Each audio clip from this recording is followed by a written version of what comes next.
That's what I was going to do if you wanted to. Okay. All right, good afternoon. My name is Patty Norris. I'm with the Annapolis Police Department, the Public Information Officer with APD. Today we're doing a press conference regarding the Michelle Cummings, the reward and investigative assistance. So I'm going to give you an order of speakers. I'm also going to let you know who's up on stage with me. First, we will have Chief Edward Jackson speak, followed by FBI Acting Special Agent in Charge, Rachel Byrd, spelled B-Y-R-D, followed by L.C. Cheeks, the Assistant Special Agent in Charge with the ATF.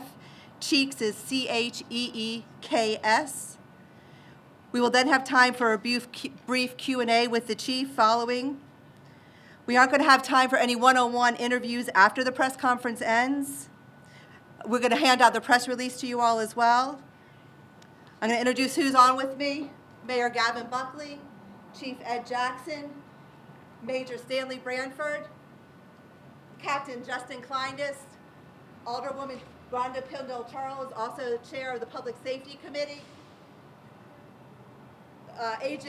Special Agent in Charge Rachel Byrd, L.C. Cheeks with the ATF, Shay Gibson with the FBI, and Mike McElhaney also with the FBI. All right. So we're ready to begin, Chief, if you're ready.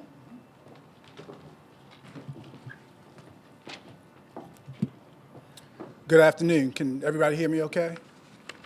Good afternoon. Before I get started, I just want to thank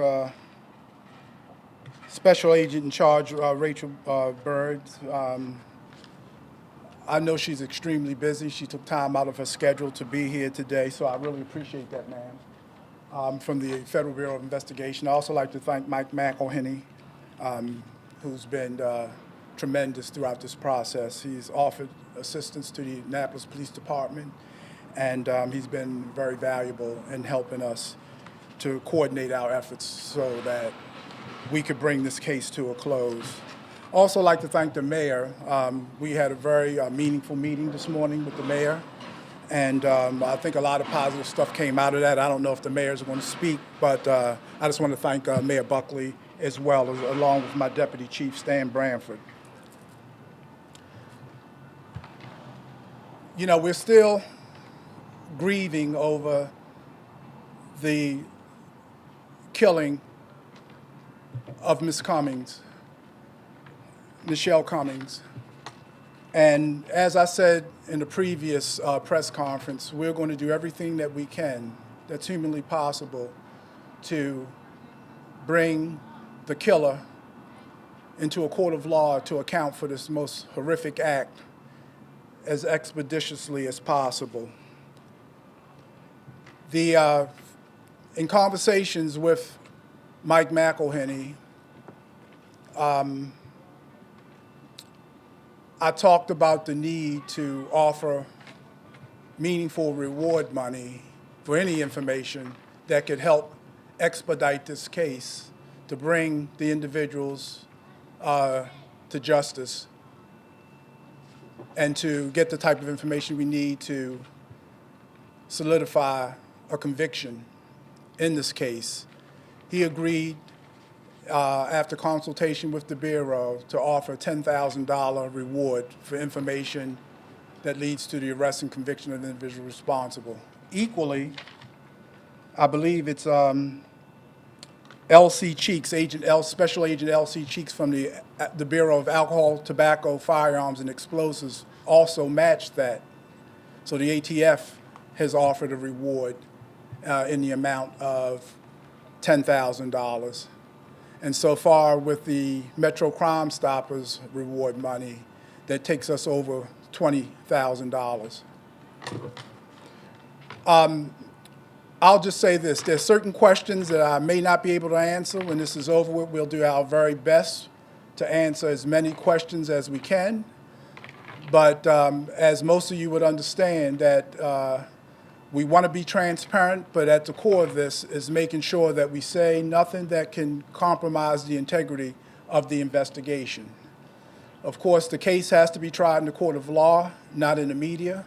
But at the same time, I think that the public has a right to know the progress of the investigation. So some questions we'll be able to answer, some questions we may not be able to answer. But I want you to understand that it's not because we're not being transparent. We just don't want this case is too important, as all murder cases are.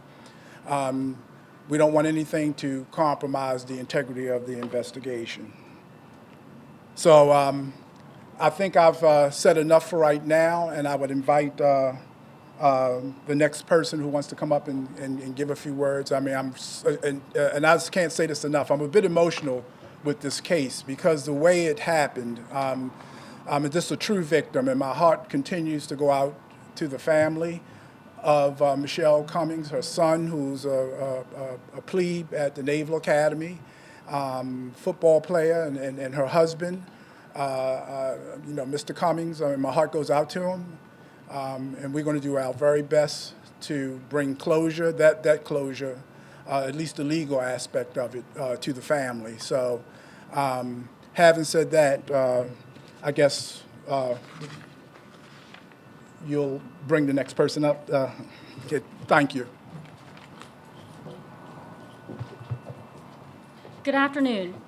My name is Rachel Berg, and I'm the Acting Special Agent in charge of the FBI's Baltimore Field Office. I want to start out today by expressing my condolences to Mrs. Cummings' family. You have suffered such a senseless loss, and we grieve with you. Beyond being an FBI agent, I'm a mother as well. I know the pride that she must have felt bringing her son to start his new life as a member of the midshipmen, only to have her life cut so senselessly short. I'm sure the ATF would agree this, but we're only as strong as our partnerships, and we are proud of the relationships we have with the Annapolis Police Department. As soon as we heard about yesterday's tragedy, we reached out to the chief with a few questions. What can we do to help? What do you need? And when do you need it? We will use every tool that we have, every technique that we know, and all the time that we need to help solve this crime. All of us here not only owe Ms. Cummings and her family, we owe it to them and to this community to solve this. This is not who we are, and this is not what Annapolis is, or should ever be. In addition to these resources, we are here to announce something else, a reward. Today we are offering an additional $10,000 each for a total of $20,000 for information that leads to the arrest of anyone responsible for this murder on Tuesday morning. Someone out there, maybe they are listening right now, knows something. They may have heard something. They may have been there and seen something. But this is true, they know something. As I said before, a killing like this is not who we are in Annapolis. This is not what this community is about. And that alone should give you a reason to call in a tip with what you know. But if that isn't reason enough today, we've just given you 20,000 more reasons to call. So please, pick up the phone, help this family get answers, help give them peace. They deserve that at least. No murder makes sense, but a random killing like this shouldn't make sense. As I said, I'm a mom, and I spent some time learning as much as I could about Michelle Cummings. I saw the news story where the community had a parade for the 3 graduates in their community that were going to Annapolis. During COVID, people would drive by and drop off cards and gifts for the graduates. And I saw Michelle standing there beaming. I saw the pride that she had for her son. Her standout football star was going to one of the most elite schools in the country. He was not only going to be a leader on the gridiron, but he was going to be a leader in the finest fighting force this world has ever known.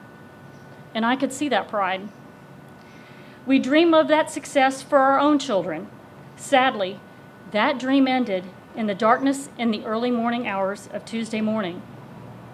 But today, with the community's help, we can bring light to that darkness. Thank you very much.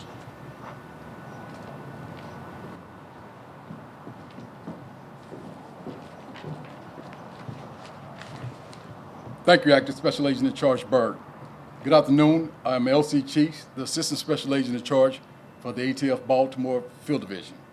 We offer our sincere condolences to the family of Michelle Cummins. Your visit to Maryland should have remained full of joy and promise and not resulted in tragedy. We wish you peace and your family privacy as you grieve. Criminals who bring guns into our community, like the perpetrators of this crime, have a total disregard for human life. They do not care how their shootings devastate innocent lives in our communities. We are joining our partners in the FBI to offer a combined $20,000 reward. Our partnership with Annapolis PD, and we want them to know they have our full support of ATF and all of its resources as the detectives work to identify the persons responsible for this crime. If you know anything, please call Annapolis PD investigators immediately. Michelle Cummins deserves justice. Her family deserves justice. Thank you. Any questions for this evening?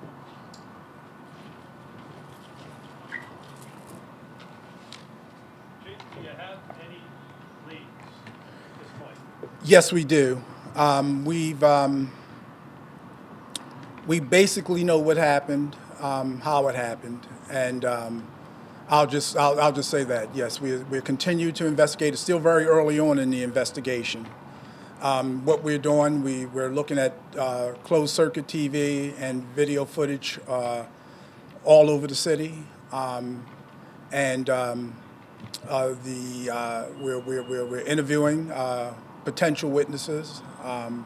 So I'm just hopeful that we'll come to a successful conclusion real soon. You said you know what happened. What happened? Well, we know preliminarily that two people were sitting in a car, an SUV, on Pleasant Street, adjacent to where the homicide occurred, and shots rang out.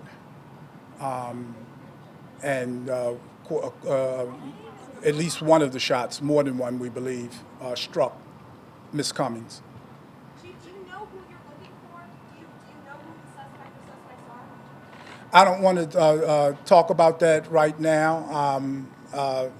That's a part of the evidence that I'm not comfortable with talking with right now. We will update that in the future. Can you confirm how many times Ms. Cummings was hit? We're still waiting for the autopsy report. It appears to be twice, but I can't confirm that pending the results of the autopsy report. In regards to the vehicle that was hit, were those two individuals inside injured whatsoever, and have they been interviewed as well? And The answer to the first part is no, they weren't injured. They're still assault victims. The intent was to injure them, which makes them victims of an assault. And they weren't injured. The only person that was injured that we are aware of was Miss Cummings, who was obviously killed. in talking to them, did it appear that they knew these shooters at all, or that they were targets? Well, that hasn't been confirmed. They were targets, but that's about all I can say right now. I don't know that they knew the shooter. Yes, we talked to them that night. How pertinent will ballistics be in this investigation? Has the department located any shell casings in the hopes of tracking this weapon? Well, without getting into too much of the evidence, to answer your question, shell casings are, of course, always pertinent. You know, every barrel has lands and grooves, and it's a fingerprint. But without talking about the evidence specifically, to answer your question in a very general sense, yes, ballistics is very important. Have you been able to recover any video at this point? I know you've been looking for it. You've recovered multiple videos that may help show what happened. Anything on Pleasant Street that may have shown, anything? I don't want to get too specific about that right now, but we have we've recovered video, and my detectives around the clock, literally, are looking at the video. Chief, what got you thinking to bring the FBI and the ATF into this decision so early, as opposed to some of the other other crimes that have happened in years past? For a couple of reasons. You know, this again, I've been a police chief, John, here for 2 years now, and every person who gets shot or killed or the victims of any other kind of assault deserve justice, regardless of their lifestyle. What touched my heart with this particular case is that everybody knows the story. I mean, a young man who's shown promise, a young African American, not that race has anything to do with it, but a young African American male has been accepted to the Naval Academy. His family travels from Houston, Texas, and which should have been the highlight of their summer to take their son to an induction ceremony, and then it ended the way it did. So I work with, they've been great partners. The feds have been great partners during my 2-year tenure. So the day is not the first day that we've partnered with our federal partners. We don't always talk about it publicly, but the field office here and along with the other federal agencies have been a tremendous help in other cases. So this is not the only case where we've partnered with the feds. Of course, many of you read in the Capitol a couple of weeks ago, we've had a large drug seizure. That was with our federal partners. We've gotten guns off the street. That was with our federal partners. So this case is not specific to Ms. Cummings, although I have no problem with calling anybody, the FBI, the Secret Service, I mean, any federal agent, this Maryland State Police, anybody who could help us bring some closure to this family. So, Chief, the victim's son that you just spoke of, his family has indicated that he's going to follow through with that induction ceremony tonight because he's continuing to the U.S. Naval Academy. He's going to be in Annapolis for the time. What do you have, what words do you have for that young man? I'm sorry, the last part. What words do you have for that young man? Well, I said to him, I think the best way to honor your mother's legacy, because she was a big part of you being here today. She raised you, she nurtured you, she loved you, and the best way to honor her legacy is to go forward with your education at the Naval Academy. I know this is personal, I'm a spiritual man. I do believe in God, and I believe that she's watching down over him. And what my focus is now is to bring closure to the Cummings family. But yes, to be more specific to him, I told him I was proud of him, and you know, he's doing something that the entire family's proud of. So don't let some misguided gunman take that away from you. You came down here to attend the Naval Academy and graduate and become a naval officer one day and make a major contribution to America.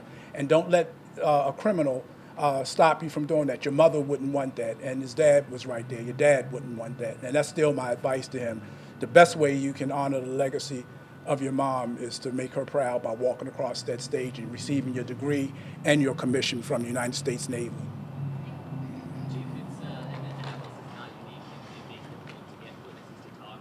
So this is a significantly larger sum than Crime Stoppers can offer. Do you have any confidence in the fact that just a little more extra money would have people come forward? Or Well, you know, and I'm smiling when I say that's always a motivator. That's just that's our society, and don't read into that too much. But money is always a motivator. Of course, our end game is that we want to build an airtight case and bring the person who's responsible to justice. And however we can do that ethically and legally, we're willing to do. And it is a motivator. We have to dismantle this culture. And dismantle this, in sociology, we call it anomie, this hopelessness. People don't have hope in the criminal justice system like they should. People don't see their civic duty as we once saw it generations ago in America. And we have to give people, you know, murder's everybody's business. If somebody gets killed in your community, you don't mind your business if somebody gets killed. If you have information that could lead to the arrest and conviction, then by the way, that's not my line. I got that off of Gunsmoke. They said murder's everybody's business, and it is. So I don't want anybody to come back and say I plagiarized from Gunsmoke, but Matt Dillon said murder's everybody's business, and I agree with him. can you expect to see like these kinds of rewards offered for future crimes? I think we've had 2 other homicides that didn't garner this. As need be, but if you're talking about this year, we've had 2 previous homicides, and we didn't need reward money. We were able to close those rather quickly, And so those two individuals who were responsible for the two previous murders are now in custody and awaiting trial. We've got one more question. At this point, is there anything more that people should be looking out for? I'll just say use the mantra that the federal government and state governments are using. If you see something, say something. Any information that you think is important. Don't say, and this is what my plea to the public, if you believe that you have information that could help us, please don't sit on that information, even if you think it's small. What may be small to you may be the piece of the puzzle that we need. So I'm asking the public to call us with any information. You're not worrying us. We want our phones to be flooded with information. Okay, thank you.